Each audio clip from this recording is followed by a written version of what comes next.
Let us take a sightseeing tour. A day in Ennui. I went from town to town around France looking for a place. How can we find everything in our movie in this town? Transform things, but use what's there and never leave.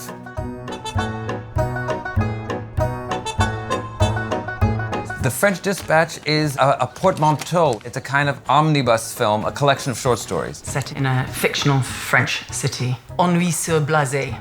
The city is Ennui. The city isn't Paris. You know, it's sort of an imagined or amalgamated version of different aspects of old Paris. So you can say it's France, but it's a poetic France. It's created and has elements from the past or from fiction. We're working in Angouleme, which is a beautiful, classic old town. It's quintessentially French, and it's architecturally, it's beautiful. It felt like it could be a period setting quite easily. It had levels.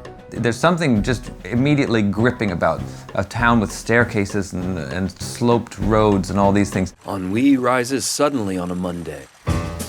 When I first read this script, it was clear to me that every sentence, as I read the first 30 pages, was an entirely new set. I immediately spoke to him and said, how do we do that? Well, it started with a substantial panic. And a realization that that's exactly what this was, that each shot was really defining a new set. I like how ruthless you are. It's part of your beauty, I think.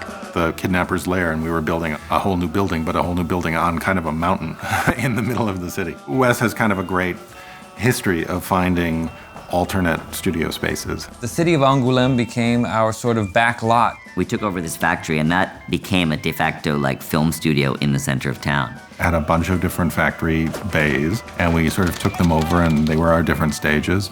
And then we also had all of our workshops there, all of our storage there, and it became a studio. It really became an actual film studio, totally from scratch, without even electricity when we walked in the door. How'd you get out there?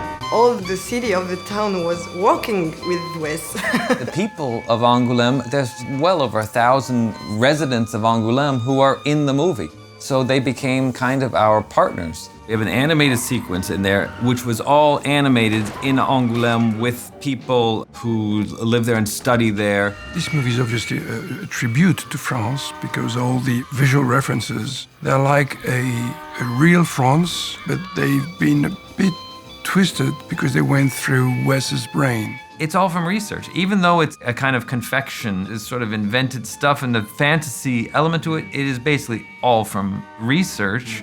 And how do we shape the research into our story? Whatever you're doing, that you want to do it and then try to give it as much authenticity as you can. What is this world? What fast-paced, detailed, symmetrical, wonderland in this guy's head are we all being brought on ship for, to cross seas with him as our captain? It reminded me a little bit of a pop-up magazine turned into film. The look of the film, the photography, the art direction, the attention to detail of the props, the wardrobe, the choreography between the acting and the camera. It's just very unique. It's just very Wes Anderson. He takes it to another level.